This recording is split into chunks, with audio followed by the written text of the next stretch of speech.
الحمدللہ رب العالمین والصلاة والسلام علی محمد الامین فاعوذ باللہ من الشیطان الرجیم بسم اللہ الرحمن الرحیم۔ خواتین و حضرات، سورہ مائدہ کی آیت 66 زیر درس ہے۔ اس میں یہ ارشاد فرمایا تھا کہ یہود نے رسول اللہ صلی اللہ علیہ وسلم کی بعثت کے بعد جو رویہ اختیار کیا ہے، اے کاش وہ یہ رویہ اختیار نہ کرتے، اس کے بجائے ایمان لاتے۔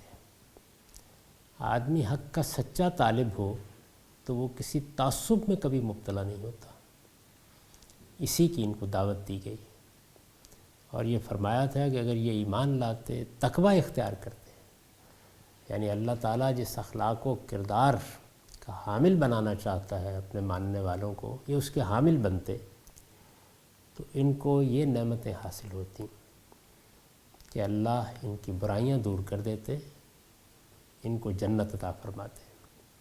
اب دوسرے پہلو کو بیان کیا ہے کہ ان کے ساتھ ہمارا ایک اور وعدہ بھی ہے، اور وہ یہ کہ اگر یہ اجتماعی حیثیت سے ہمارے احکام پر عمل پیرا ہو جائیں گے تو ان کو دنیا میں بھی اللہ تعالیٰ رزق کی فرازی عطا فرمائے گا، اور اپنی ساری نعمتیں ان کو اسی دنیا میں دے دے گا۔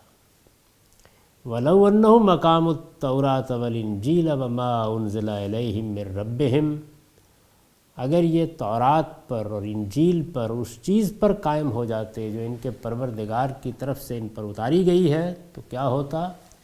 لَأَكَلُوا مِنْ فَوْقِهِمْ وَمِنْ تَحْتِ أَرْجُلِهِمْ، تو اپنے اوپر سے اور اپنے پاؤں کے نیچے سے رزق پاتے۔ جب کسی قوم کو رزق میں، دنیا کی دولت میں، معیشت میں ایسی فراخی حاصل ہوتی ہے تو پھر اس کے لیے سرفرازی کے راستے آپ سے آپ کھل جاتے ہیں۔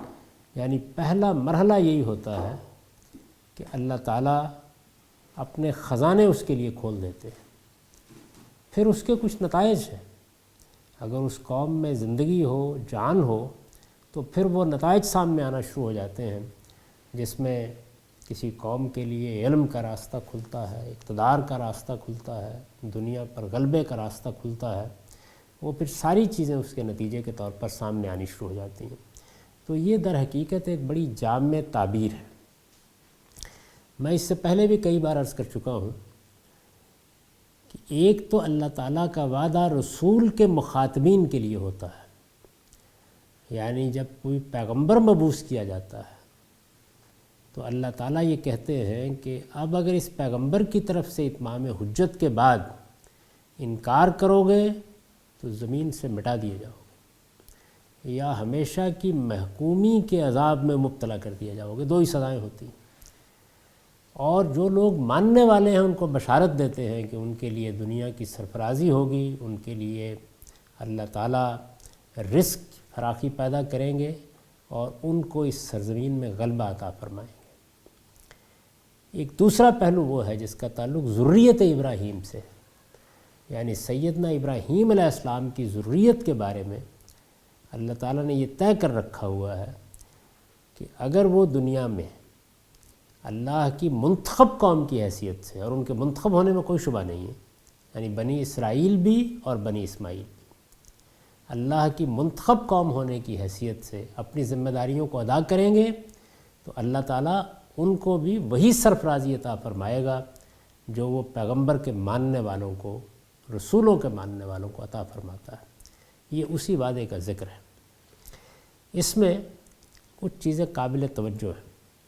یہ فرمایا تورات کو قائم کرتے، انجیل کو قائم کرتے، وما انزل الیہم من ربہم، وما انزل الیہم من ربہم یعنی جو ان کے پروردگار کی طرف سے ان پر اتارا گیا ہے۔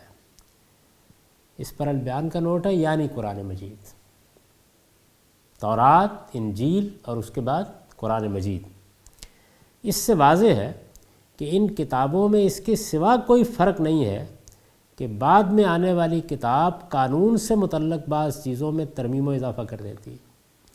یعنی جس اسلوب میں تینوں کو قائم کرنے یا تینوں پر قائم ہو جانے کا مطالبہ کیا گیا ہے، تو اس کے معنی یہ ہے کہ تینوں در حقیقت ایک ہی سرچشمے سے پھوٹی ہوئی. یہ چشمے ایک ہی جگہ سے نکلے ہیں. یہ اللہ کی عنایت ایک ہی مقام سے ہوئی ہے. ان کا مصدر اور ان کا منبع ایک ہی ہے. ان کے بنیادی مطالبات بھی ایک ہی ہیں. یہ بات اس سے آپ معلوم ہوئی.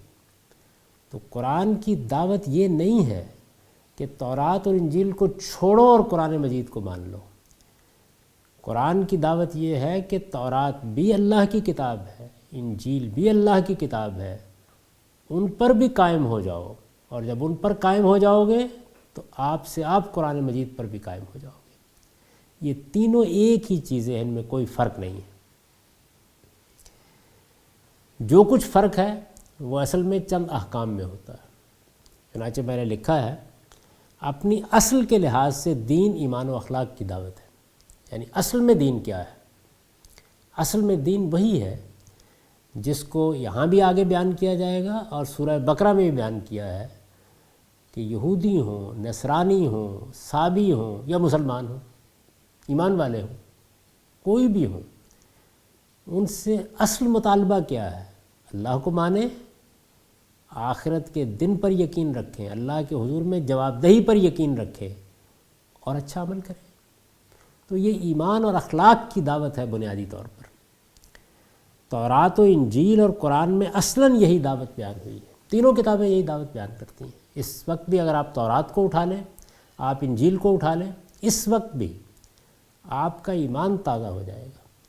جس شان کے ساتھ یہ کتابیں ایمان اور اخلاق کی دعوت دیتی، یعنی ایمان اللہ پر سچا ایمان، باقی تو فروع ہے، آخرت پر سچا ایمان.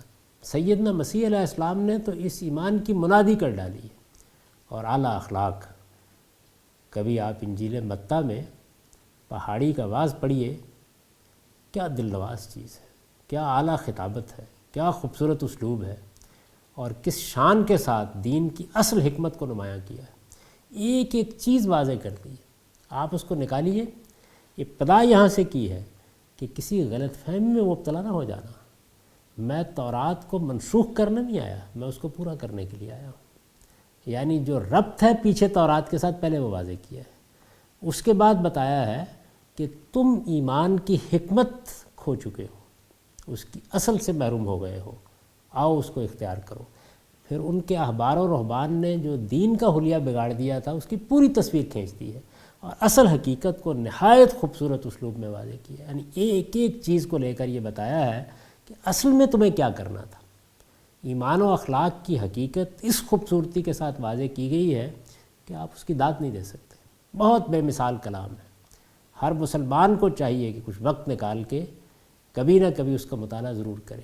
اس سے معلوم ہوگا کہ خدا نے سیدنا مسیح علیہ السلام کے ذریعے سے کیا پیغام انسانیت تک پہنچایا تھا.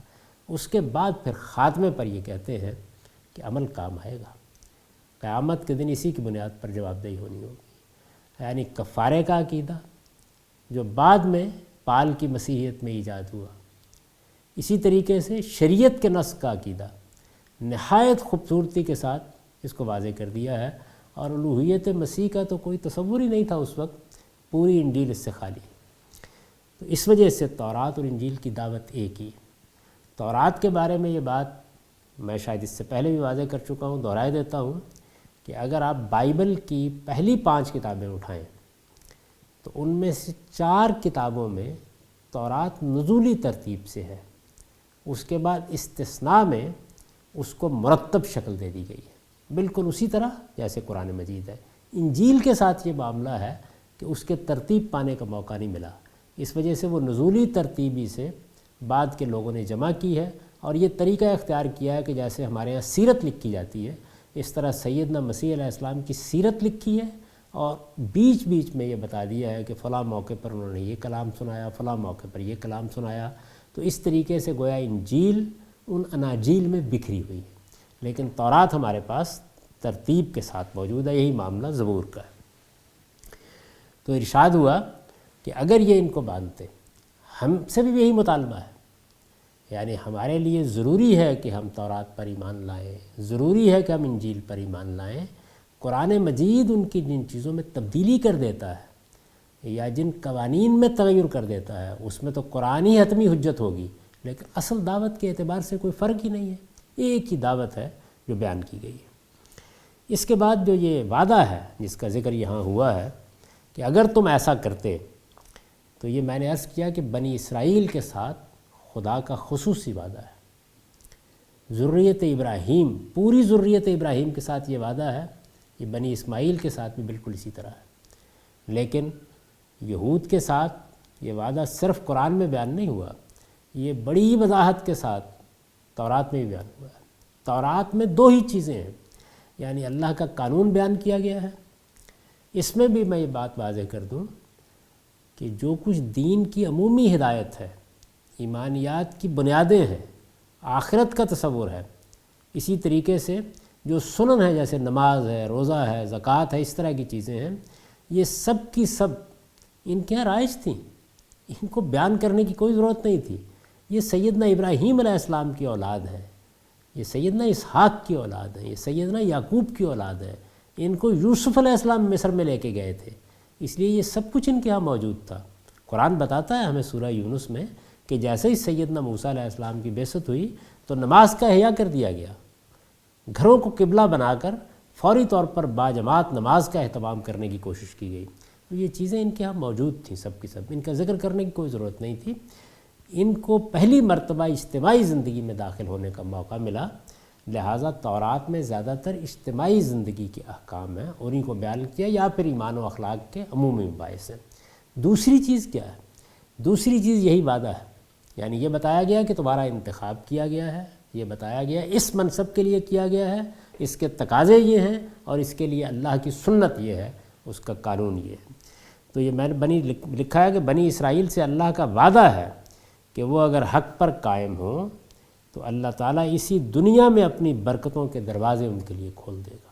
یہ اسی وعدے کا ذکر ہے، لَأَكَلُوا مِن فَوْقِهِمْ وَمِن تَحْتِ أَرْجُلِهِمْ، یہ اسی وعدے کا ذکر ہے۔ استثناء میں یہ وعدہ اس طرح بیان ہوا ہے، یہ اس کا اقتباس سن لیجئے، اس سے اندازہ ہو جائے گا کہ کس وضاحت کے ساتھ اللہ تعالیٰ نے یہ بتایا تھا۔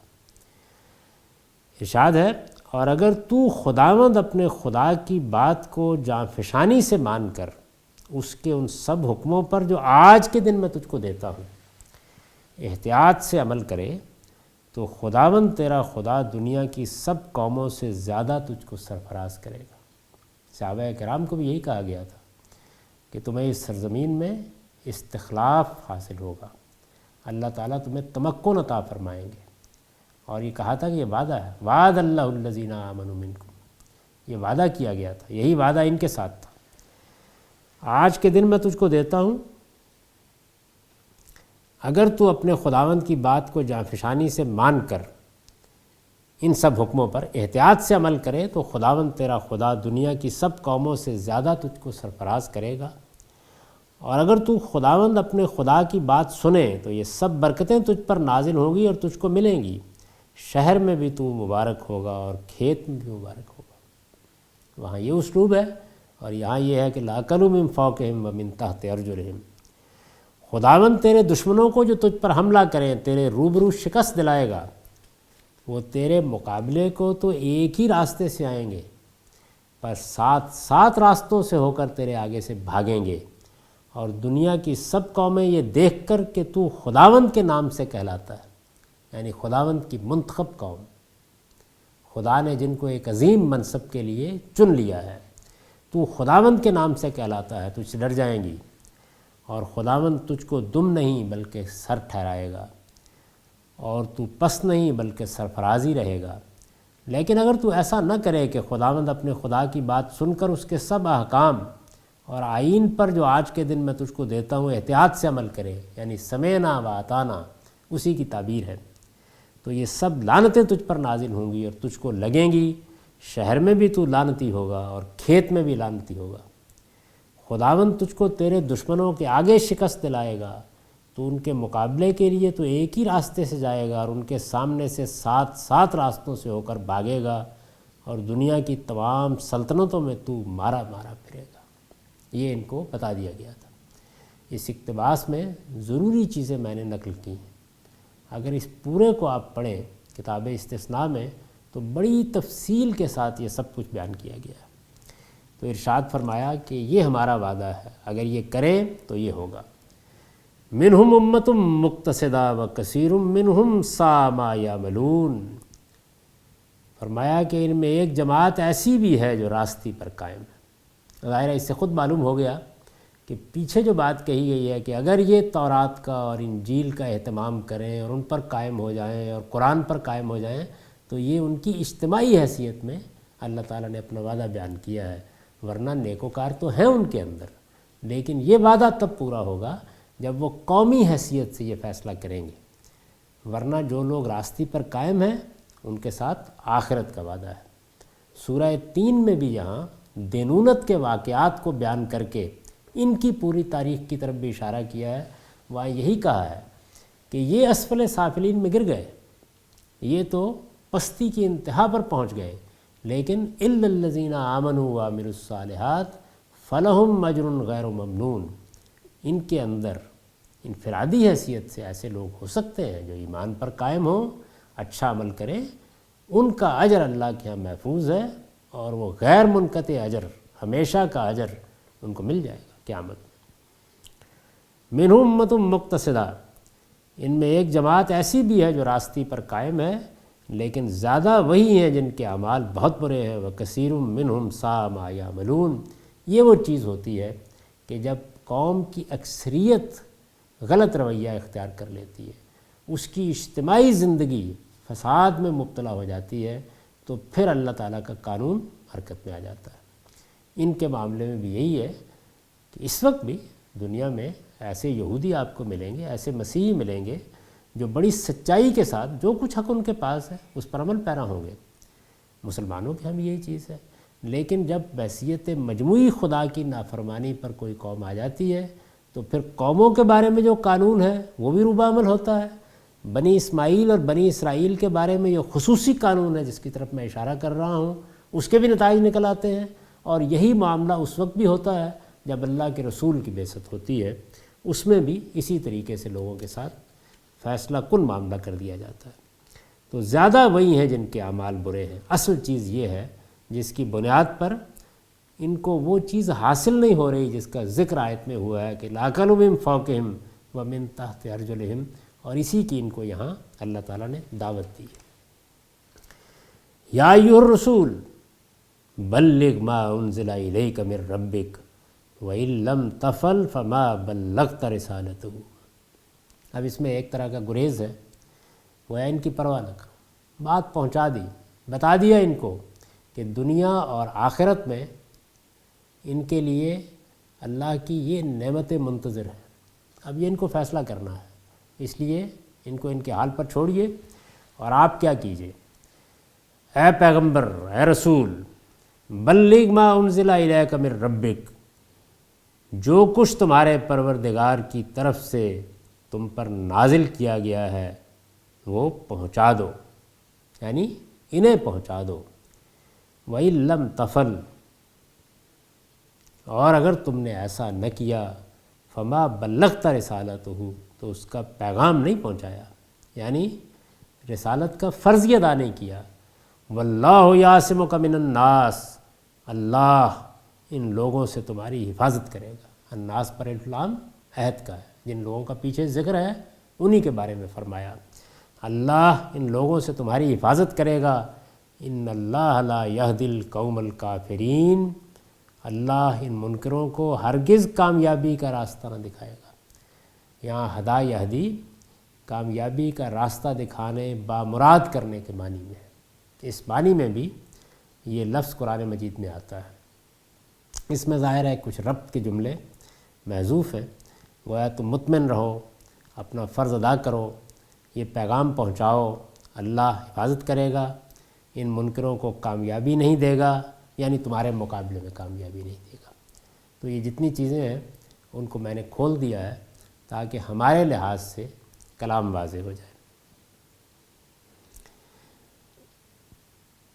یا ایھا الرسول بلغ ما انزل الیک، یعنی جب ظاہر ہے کہ ان سے اعراض کر کے یہ کہا کہ ان کی پرواہ نہ کرو اور پیغام پہنچاؤ، تو یہ گویا پیغام کی تمہید باندھی ہے، پیغام آگے آ گیا، کیا پیغام پہنچاؤ وہ آگے تفصیل سے بیان ہوا ہے۔ چنانچہ البیان کا نوٹ ہے، یہ اس پیغام کی تمہید ہے جو آگے نقل ہوا ہے۔ استاد امام لکھتے ہیں یہ پیغام آگے آیت 68 سے لے کر آیت 86 تک پھیلا ہوا ہے، یعنی یہ آیت 67 ہے، اس کے بعد پیغام شروع ہوتا ہے اور یہ پیغام آیت 86 تک پھیلا ہوا ہے، اور اس میں نہایت واضح طور پر ان دونوں گروہوں کو یہ بتایا گیا ہے کہ جب تک تم تورات و انجیل اور اللہ کی اس آخری کتاب قرآن کو قائم نہ کرو تمہاری کوئی دینی حیثیت نہیں ہے۔ خدا کے ساتھ کسی کو کوئی نسبت کسی گروہ سے نسبت کی بنا پر حاصل نہیں ہوتی، بلکہ ایمان اور عمل صالح کی بنا پر حاصل ہوتی ہے، اور اس سے تم بالکل محروم ہو چکے ہو۔ یہ پیغام بڑا اہم تھا۔ یہود و نصارہ دونوں کی دینی حیثیت پر یہ آخری ضرب لگائی جا رہی تھی، یعنی جو آگے پیغام ہے وہ پیغام گویا ان کی طرف سے جتنی کوششیں بھی ہو سکتی تھیں کہ جن میں کچھ ان کی بات بھی رہ جائے، ان سب کے خاتمے کا اعلان ہے۔ یہ پیغام بڑا اہم تھا۔ یہود و نصارہ دونوں کی دینی حیثیت پر یہ آخری ضرب لگائی جا رہی تھی، اور عین اس وقت لگائی جا رہی تھی جب کہ وہ پورا زور اس بات کے لیے لگا رہے تھے کہ مسلمان ان کی دینی حیثیت تسلیم کر لیں، یعنی یہ مان لیں کہ ہم بھی ایک مذہبی گروہ ہیں، اپنے پیغمبروں کے پیروں ہیں، آپ بھی ایک مذہبی گروہ ہیں، اپنے پیغمبر کے پیروں ہیں۔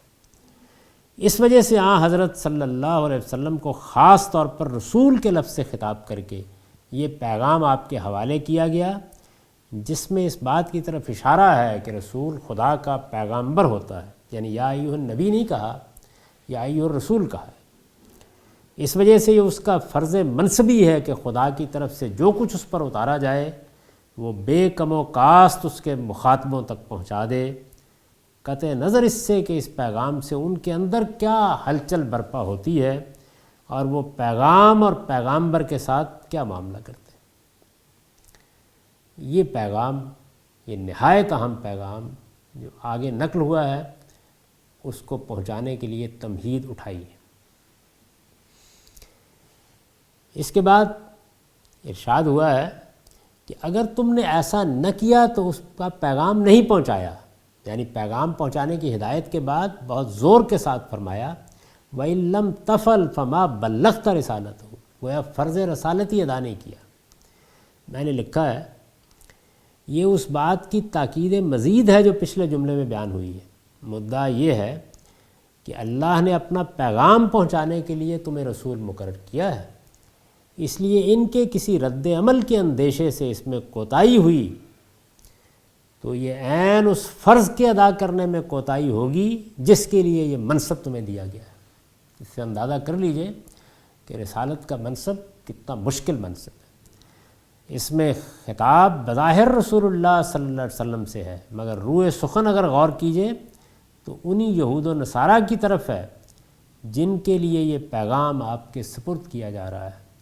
یعنی یہ پیغام کی اہمیت جو رسول اللہ کو مخاطب کر کے واضح کی گئی ہے، در حقیقت ان پر واضح کرنا مقصود ہے۔ آپ کے سپرد کیا جا رہا ہے تاکہ اس کی اہمیت ہر لحاظ سے ان پر واضح ہو جائے۔ اس کے ساتھ اللہ نے وعدہ کیا ہے کہ آپ یہ پیغام پہنچائیے، کوئی اندیشہ نہ کیجیے، پوری شان کے ساتھ اسے بیان کیجیے۔ واللہ یعصمک من الناس، اللہ ان لوگوں سے آپ کی حفاظت کرے گا۔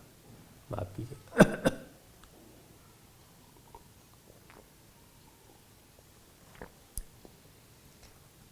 واللہ یعصمک من الناس، البیان کا نوٹ ہے، یہ اس حفاظت کا بیان ہے جو سنت الہی کے مطابق اللہ کے رسولوں کو ان کے پروردگار کی طرف سے لازماً حاصل ہوتی ہے، یعنی یہ حفاظت نبیوں کو حاصل نہیں ہوتی۔ وہ اپنی بات کہتے ہیں، ایسا بھی ہوتا ہے کہ جلا وطن کر دیے جائیں، ایسا بھی ہوتا ہے کہ قتل کر دیے جائیں، ایسا بھی ہوتا ہے کہ ان کے دشمن ان پر غلبہ پا لیں۔ چنانچہ آپ بنی اسرائیل کے نبیوں کے ہاں یہ سب چیزیں دیکھیں گے، لیکن رسولوں کو ایک خصوصی حفاظت حاصل ہوتی ہے کیونکہ وہ فیصلہ کرنے کے لیے آتے ہیں، اور جب وہ فیصلہ کرنے کے لیے آتے ہیں تو پھر فیصلہ کیے بغیر نہیں جاتے۔ قرآن مجید نے بیان کیا نا کہ وَلِ كُلِّ أُمَّةٍ الرسول، ہر قوم پر ہم نے ابتدا میں ایک رسول مبعوث کیا. فَإِذَا جَاءَ رَسُولُهُمْ قُضِيَ بَيْنَهُمْ بِالْقِسْطِ، جب ان کا رسول آ جاتا ہے تو پھر ان کا فیصلہ سنا دیا جاتا ہے نہایت انصاف کے ساتھ. وَهُمْ لَا يُظْلَمُونَ، ادنا درجے میں بھی ان پر کوئی ظلم نہیں کیا جاتا. تو یہ فیصلہ ہونا ہوتا ہے، اس وجہ سے اس فیصلے کے بغیر رسول دنیا سے نہیں جا سکتا. تو یہ فرمایا کہ وَاللَّهُ يَعْصِمُكَ مِنَ النَّاسِ، تم خدا کے رسول ہو، اور خدا کے رسولوں کے بارے میں اللہ کا قانون یہی ہے کہ وہ اپنا پیغام پہنچاتے ہیں بے کم و کاست، حفاظت خدا کرتا ہے. ان اللہ لا یہدی القوم الکافرین، ان کے مقابلے میں اب میں کھڑا ہونا ہے، اور تمہارے مقابلے میں ان کو کامیابی ہونے کا کوئی امکان نہیں ہے. یہ خدا کا فیصلہ ہے، رسولوں کے بعد میں یہی قانون ہے. میں نے لکھا ہے اصل میں ان اللہ لا یہدی القوم الکافرین کے الفاظ آئے ہیں. ہدایہ یہدی کا لفظ کسی کو اس کی تدبیروں میں بامراد کرنے کے معنی میں بھی آتا ہے. یہاں یہ اسی مفہوم میں ہے. مدعا یہ ہے کہ تم خدا کے رسول ہو، اس لیے ان شیاطین کے ہر شر سے وہ تمہاری حفاظت کرے گا، اور ان کی کسی تدبیر کو تمہارے خلاف بامراد نہ ہونے دے گا. یہود و نصارہ نے کیا تدبیریں کیں، بالخصوص یہود نے، وہ سب قرآن میں زیر بحث آ گئی ہیں. یہاں تک کہ جادو ٹونے سے بھی کام لینے کی کوشش کی، اور شیاطین ان کے ہاں جو کلام پڑھا کرتے تھے یا سیدنا سلیمان کی طرف منسوب کر کے جن علوم کا چرچا کرتے تھے انہیں بھی استعمال کیا گیا، لیکن اللہ نے اپنے پیغمبر کی حفاظت فرمائی. قُلْ یا اہل الکتاب لستم علی شیء حتی تقیموا التوراۃ والانجیل وما انزل الیکم من ربکم. اب یہ پیغام شروع ہو رہا ہے. کل، ان سے صاف صاف کہہ دو، اہل کتاب لستم علی شیء، تمہاری کوئی بنیاد نہیں ہے، حتی تقیموا التوراۃ والانجیل، جب تک تم تورات و انجیل پر، وما انزل الیکم من ربکم، اور اس چیز پر قائم نہ ہو جاؤ جو تمہارے پروردگار کی طرف سے تم پر اتاری گئی ہے.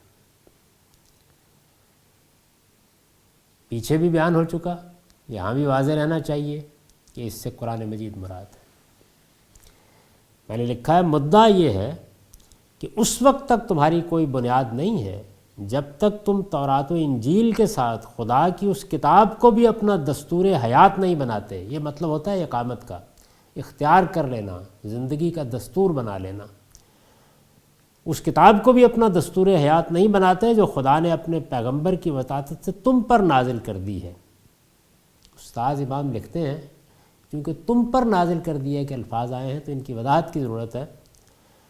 قرآن مجید کے سوا کوئی اور چیز مراد لینے کی یہاں گنجائش نہیں ہے. آگے فوراً ہی اس چیز کو ما انزل الیک من ربک کے الفاظ سے تعبیر کر کے بالکل واضح بھی کر دیا ہے کہ اس سے مراد قرآن ہی ہے. یہ آگے آ جائے گا، اسی آیت میں آگے آ جائے گا. یہاں قرآن کی تعبیر وما انزل الیکم من ربکم یعنی تمہاری طرف نازل کی گئی ہے کہ الفاظ سے کرنے میں اہل کتاب پر اتمام حجت کا ایک پہلو ہے. وہ پہلو کیا ہے؟ وہ یہ کہ تورات اور انجیل دونوں میں اہل کتاب سے اللہ تعالیٰ نے یہ عہد لیا تھا کہ تمہارے پاس ان صفات کا پیغمبر خدا کا آخری اور کامل صحیفہ لے کر آئے گا، تو تم اس پر ایمان لانا، اس کی پیروی کرنا، اس کی مدد کرنا اور اس کی گواہی دینا. یہ ان سے عہد لیا گیا تھا. اسی پہلو کی طرف یہاں اشارہ ہے. اور اس موقع پر جب کہ قرآن ان تمام صفات کے مطابق جو سابق صحیفوں میں اس کی بیان ہوئی ہیں نازل ہو چکا، تو تورات اور انجیل کا قائم کرنا یہی ہے کہ خدا کی اتاری ہوئی اس چیز کو اہل کتاب قائم کرے.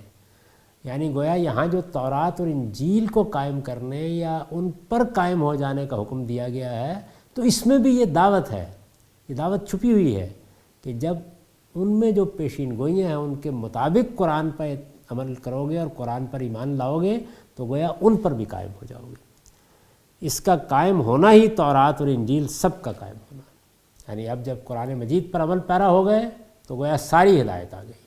وہی ہدایت ہے جو وہاں بیان ہوئی ہے، ظاہر ہے کہ صرف وہ چیزیں جن میں تبدیلی کر دی گئی ہے اب ان میں قرآن ہی حجت ہوگا، ورنہ وہی توحید، وہی آخرت، وہی اس کی منادی، وہی اعلیٰ اخلاقیات، وہی خدا سے سچی محبت، وہی خدا کی سچی معرفت، وہی آخرت کی جواب دہی کے احساس کے ساتھ جینا، یہی دعوت ہے، یہی دعوت ہے جو دی گئی ہے۔ اور نماز، زکوٰۃ، وہی عبادات، وہی اس کی بندگی کا حق ادا کرنے کی کوشش۔ تو ارشاد فرمایا کہ ان سے صاف کہہ دو اہل کتاب تمہاری کوئی بنیاد نہیں ہے جب تک تم تورات و انجیل پر اس چیز پر قائم نہ ہو جاؤ جو تمہارے پروردگار کی طرف سے تم پر اتاری گئی ہے۔ فرمایا کہ وَلَيَزِيدَنَّ كَثِيرًا مِّنْهُمْ مَا أُنزِلَ إِلَيْكَ مِن رَبِّكَ طُغْيَانًا وَكُفْرًا، پیچھے بھی یہ مضمون آ چکا ہے کہ لیکن یہ کہاں مانیں گے۔ مطلب یہ ہے کہ ہوگا وہی کہ ان میں سے بہتوں کی سرکشی اور ان کے کفر کو وہ چیز بڑھا دے گی جو تم پر تمہارے پروردگار کی طرف سے نازل ہوئی، یہ ہوگا۔ فَلَا تَأْسَ عَلَى الْقَوْمِ الْكَافِرِينَ، اس لیے ان منکروں پر افسوس نہ کرو۔ یہ جو فرمایا ہے کہ جو تم پر تمہارے پروردگار کی طرف سے نازل ہوئی ہے، اس پر البیان کا نوٹ ہے۔ مطلب یہ ہے کہ انہیں اس بات پر غصہ تو پہلے سے تھا کہ خدا کے آخری رسول کی بعثت بنی اسماعیل میں ہوگی، لیکن یہ چیز واقعہ بن گئی ہے تو ان کے حسد کی آگ کو اس نے اور بھڑکا دیا۔ یہ فرمایا تھا نا کہ ان کی سرکشی اور ان کے کفر کو وہ چیز بڑھاتی چلی جائے گی جو ہے پیغمبر تم پر نازل کی گئی ہے۔ چنانچہ اعتراف حق کی سعادت حاصل کرنے کے بجائے اب یہ سرکشی اور کفر میں بھی اور بڑھیں گے۔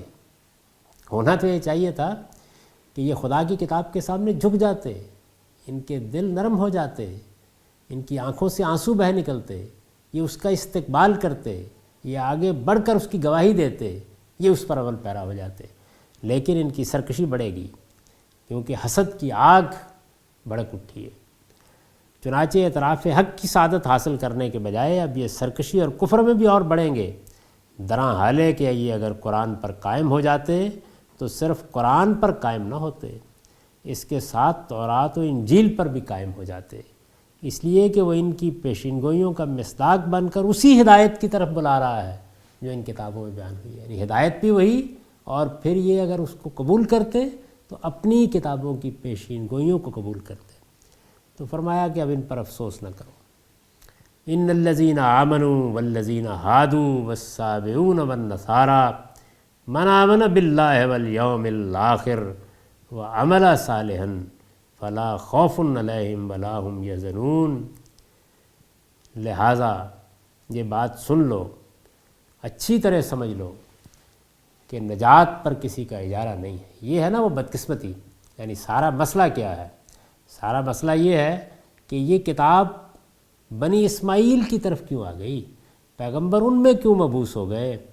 لہذا اس سیاق میں یہ فرمایا ہے کہ سارا مسئلہ یہ ہے کہ یہ اپنے آپ کو نجات کا اجارہ دار سمجھتے ہیں، نبوت اور کتاب کا یہاں اور آخرت میں نجات کا۔ تو فرمایا کہ جو مسلمان ہیں، اور ظاہر ہے کہ اس سے پہلے والذین ہادوا جو یہودی ہوئے، جو سابی ہوئے، جو نصارہ کہلاتے ہیں، ان میں سے جو لوگ بھی اللہ پر ایمان لائے ہیں اور قیامت کے دن پر ایمان لائے ہیں اور جنہوں نے نیک عمل کیے ہیں، ان کے لیے نہ خدا کے حضور میں کوئی اندیشہ ہوگا اور نہ وہ کبھی غمزدہ ہوں گے۔ یہ جو فرمایا کہ ان کبھی غمزدہ نہ ہوں گے، ان کو کوئی اندیشہ نہ ہوگا، تو یہ جنت کی تعبیر ہے۔ مطلب یہ ہے کہ ان مذہبی گروہوں میں سے جو بھی خدا کی سچی ہدایت کو مان لے گا اور نیک عمل کرنے کے لیے تیار ہو جائے گا، تو اللہ پر ایمان اور آخرت پر ایمان، یہ خدا کی سچی ہدایت ہے۔ اور جب اللہ پر ایمان ہو اور آخرت پر ایمان ہو تو پھر انسان اچھا عمل ہی کرے گا۔ تو یہ تین چیزیں اسلام کی بنیادی دعوت ہے، چنانچہ انہی کا یہاں ذکر کیا ہے، اور یہ کہا ہے کہ گروہ بندی کی بنیاد پر اللہ کے ہاں کسی شخص کو نجات حاصل نہیں ہوگی۔ نجات کی بنیاد یہ چیزیں ہیں۔ یہ آیت کچھ مزید وضاحت چاہتی ہے، اس پر انشاءاللہ اگلی نشست میں گفتگو کریں گے۔ اب ان آیات کا سادہ ترجمہ سن لیجئے۔ ارشاد فرمایا ہے اور اگر اپنی اجتماعی حیثیت میں تورات و انجیل پر اس چیز پر قائم ہو جاتے جو ان کے پروردگار کی طرف سے ان پر اتاری گئی ہے تو اپنے اوپر سے اور پاؤں کے نیچے سے رزق پاتے۔ اس میں شبہ نہیں کہ ان میں ایک جماعت ایسی بھی ہے جو راستی پر قائم ہے، لیکن زیادہ وہی ہیں جن کے اعمال بہت برے ہیں۔ ان کی پرواہ نہ کرو اے پیغمبر، اور جو کچھ تمہارے پروردگار کی طرف سے تم پر نازل کیا گیا ہے وہ انہیں پہنچا دو، اور یاد رکھو کہ اگر تم نے ایسا نہ کیا تو اس کا پیغام نہیں پہنچایا۔ اللہ ان لوگوں سے تمہاری حفاظت کرے گا، تم مطمئن رہو۔ اللہ تمہارے مقابلے میں تمہارے ان منکروں کو ہرگز کامیابی کا راستہ نہ دکھائے گا۔ ان سے صاف کہہ دو اے اہل کتاب، تمہاری کوئی بنیاد نہیں ہے جب تک تم تورات و انجیل پر اس چیز پر قائم نہ ہو جاؤ جو تمہارے پروردگار کی طرف سے تم پر اتاری گئی ہے۔ لیکن ہوگا یہی کہ ان میں سے بہتوں کی سرکشی اور ان کے کفر کو وہ چیز بڑھا دے گی جو تم پر تمہارے پروردگار کی طرف سے نازل ہوئی ہے، اس لیے ان منکروں پر افسوس نہ کرو۔ حقیقت یہ ہے کہ خدا کی نجات پر کسی کا اجارہ نہیں ہے، لہٰذا جو مسلمان ہیں اور جو ان سے پہلے یہودی ہوئے اور جو سابی اور نصارہ کہلاتے ہیں، ان میں سے جو لوگ بھی اللہ پر ایمان لائے ہیں اور قیامت کے دن پر ایمان لائے ہیں اور جنہوں نے نیک عمل کیے ہیں، ان کے لیے نہ خدا کے حضور میں کوئی اندیشہ ہوگا اور نہ وہ کبھی غمزدہ ہوں گے۔ اقول قولی ھذا واستغفر اللہ لی ولکم ولسائر المؤمنین۔